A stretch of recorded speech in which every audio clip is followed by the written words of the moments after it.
Christmas to you all. If you're watching this video, it's either Christmas Day or it's Christmas week essentially, okay? But long story short, Merry Christmas to you all. I hope you are enjoying your holidays. For those of you who are working, don't worry, you get that holiday pay, so it's well worth it. But I do hope that if you are flying during the holidays, that you're taking advantage of your layovers and actually going out and having fun and enjoying your layovers. And I know with our airline, you can bring along a family or a friend who's on your benefits. So you can bring a companion along, okay? I'm not working this holiday, okay? I did last year, and I believe I shared a vlog on that with you all, so yay. It wasn't a bad experience. I worked throughout New Year's Eve, New Year's Day, Christmas Eve, Christmas Day.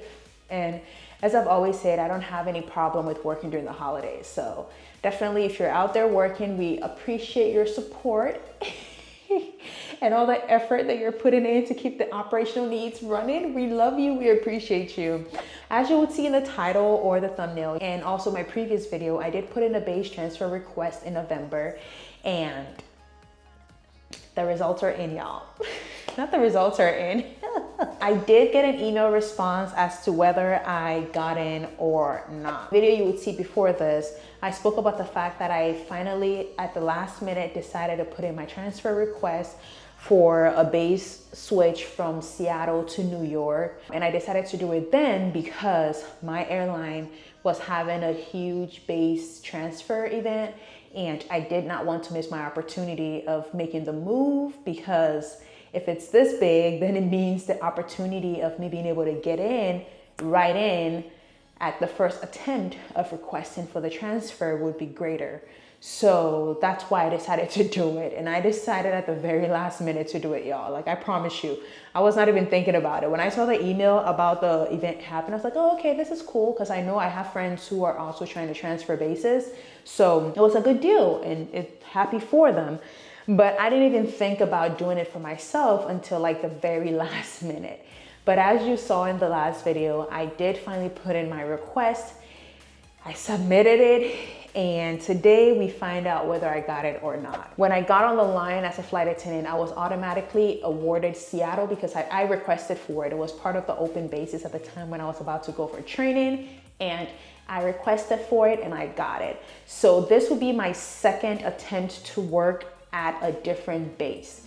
The first was Seattle, which I got out of training. And then this one will be my first switch from Seattle, essentially. I've always been in Seattle. If you're new here, I have been flying for almost 2 years. I started March last year. So my second year anniversary would be March 2025. So yes, I'm inching closer and closer to 2 years of flying, and I've always been based in Seattle. And like I said in the old video also, once this base transfer is awarded to you, it does take effect January 1st, 2025. So I will be started off January 2025 as a New York-based flight attendant if I got awarded it. I got New York, y'all. The request was granted, okay? It said, what would it be? Complete or denied? Not denied. I was not denied, y'all. I was granted, okay? My request was granted.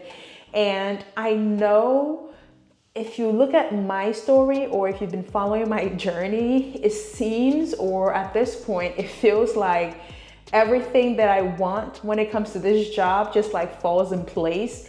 And it just happens as I wanted to, because right when I was going for training, I lived in Seattle, and my goal was that as a flight attendant, I would love to be based where I live.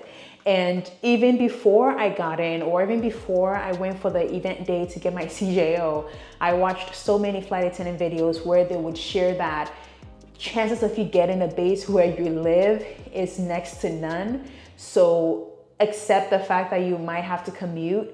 But my situation was different.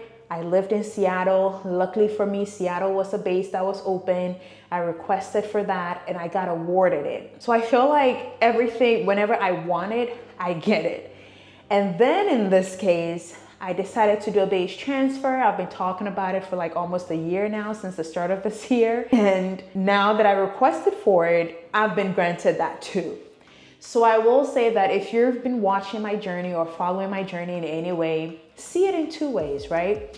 The first, one side, see it as an opportunity to know that no matter how difficult things might be for others, or how things might flow, or the outcome of things, how things will work out for others, your situation might be different. If I listened to all the other videos that I watched that spoke about the fact that you never get a base where you live, so if you don't want to commute, don't even bother trying to apply for the job, or once you get assigned a base, you're probably stuck there for a long time.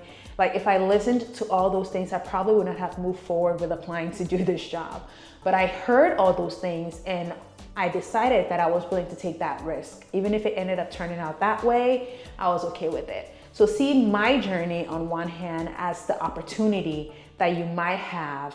Things might go as perfectly planned for you. On the other hand, also, I don't want you to see my situation or my story and not be realistic of what the true realities of this job can be, or your journey going through this process or doing this job can be. Things might not always work out the way it has worked out for me and for you in your case. So don't expect that because I was able to get Seattle when I was going through training, and now that after a year and a half, I decided to switch bases to a different base, and I also got my first choice again, does not mean that if you end up going through the process, the same thing will happen to you. So yes, there are two sides to it. It's a good way to see that things can go perfectly or the way you want it.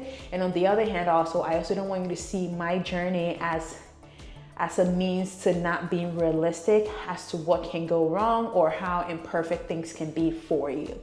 So just make realistic decisions and prepare yourself for the worst case scenario. But that said, your girl by January 1st, 2025 will officially be a New York based flight attendant. That sounds great, the way it rolls off my tongue. I will officially be a New York based flight attendant, y'all. I can't, like, I'm on one hand, I'm happy and excited for the new opportunity. On the other hand, I am scared and like literally going crazy because this means that I'm going to be a commuter, y'all. And not only just a commuter, regular commuter, I'm going to be an international commuter. I will be commuting from Ghana to New York, Ghana to the US, okay? So that's a big deal, y'all. That's a big deal. It's one thing commuting in the US and another commuting from a whole different continent, okay? But I just had to do it. I just had to make the move. I already explained the reasons why I wanted to make the switch in the last video. If you haven't watched it, go watch that video. But I feel like the trade-off is worth it. I'm going to be commuting, and commuting has its own struggles and stress. But the trade-off is that I also get to be at home with family and friends. So, whew, that's where we are, y'all. That's a current update. That's a current update. It's a thing that I decided to do this like the very last minute. Like I've been deciding or thinking about being New York based for a while now, so that's not new. But the fact that me deciding to make the move just happened just like that. And it's one of those things where I've been considering it. I'm like, when is the perfect time? I actually had plans of doing so next year once my lease was up or whatever. But I feel like the state or where I am right now with regards to work, this is like the perfect opportunity. And like I said in the last video, it's actually going to make the process probably a little bit more flexible and easier compared to if I was actively working and I still had to do the switch. So I think everything is just working out in my good. Like, things might not be perfect right now in my life, but when it comes to work, I can count on work to work out. Like, it's so funny. Like, I can count on work to do what work needs to do to make sure I'm good. So that's nice, knowing that I wanted a base switch, I got it. I'm also not active, so it would give me time to move and do whatever it is that I need to do without having to worry about my schedule or anything.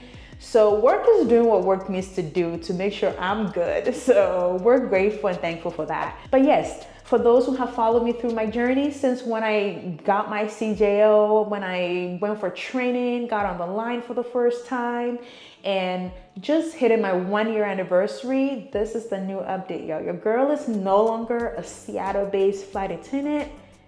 by January 1st, 2025, I will be a New York-based flight attendant. Woo, I guess we're gonna find out, but I would definitely bring you all along through my journey. Once again, thank you all for watching today's video. Yay, yay, our request was granted. Share your thoughts in the comment section. And if you're new here, don't forget to hit that subscribe button to support your girl and also to not miss the story, okay? This journey that I'm about to embark on. Thank you all so much for the support, and Merry Christmas once again. Happy New Year in case I don't see you all in the new year. Definitely enjoy the holidays, eat a lot, spend time with family, and I will see you all in my next one. Bye-bye.